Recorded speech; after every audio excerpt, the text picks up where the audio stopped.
kemudian ada orang bilang, Felix itu siapa? Dia lulusan pesantren bukan? Dia pendidikan agama nggak pernah, dia bukan SLC, dia bukan MA, apa kemudian kapasitas dia menyampaikan agama Islam? Saya kecil hati dong, gitu kan ya. Jangan-jangan saya merasa bahwa selama ini saya dakwah, ternyata saya cuma merusak Islam. Datang saya Ustadz Hafiz Abdurrahman, saya merasa bahwa kalau Islam ini kayak sebuah bangunan, saya ini adalah pintu yang paling lemah, apa saya harus berhenti dakwah sekarang? Dan saya harus belajar lagi Ustadz dengan ilmu-ilmu pesantren, ilmu-ilmu alat, supaya kemudian saya lebih bisa untuk lebih representatif lagi. Karena dulu ketika datang pada Ustadz Fatih Karim, Kang, saya lanjut kuliah, belajar lagi tentang Islam, atau saya dakwah? Fatih Karim bilang, kelamaan, Lik, Islam sudah keburu tegak. Ya udah kalau gitu saya dakwah aja, itu kan ya. Karena kemudian itu keputusan juga, ya putusannya juga putusan Islami, bukan keputusan yang salah. Tapi begitu saya menabrak tembok yang lumayan tebal, saya bilang pada Ustadz Hafiz, Ustadz gimana Ustadz? Saya harus lanjut atau saya berhenti? Saya berhenti lalu belajar lagi, lalu saya dakwah. Ustadz Hafiz bilang apa? Kamu dakwah. Lalu gimana dengan kelemahan-kelemahan saya? Kami yang tutupin. Kalau ulama sudah ngomong, ikutin. Kan sudah kita konsisten kan dari tadi kan ya. Kalau ulama sudah ngomong, ikutin. Kenapa ikutin? Karena kita sudah nanya ke ulama.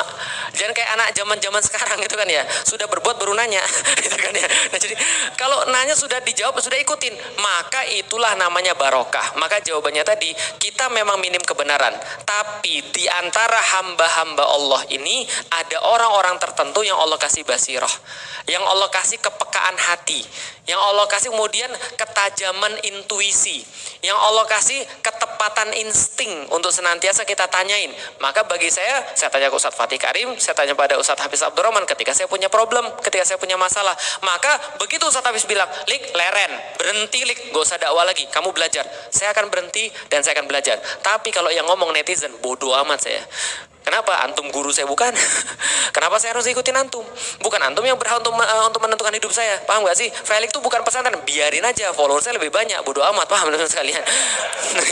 Kan gitu. Tapi kalau guru saya yang bilang, saya akan berhenti. Paham gak sih maksudnya? Nah, itulah pentingnya kita tuh berguru.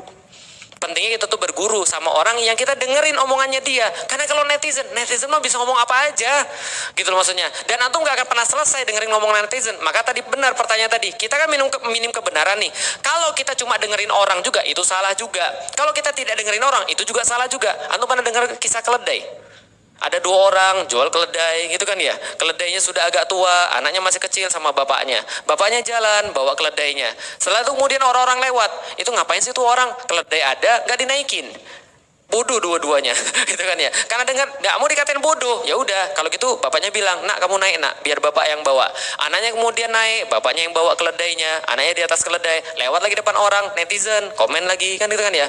Lalu kemudian netizen bilang, itu anak tidak berbakti pada orang tuanya.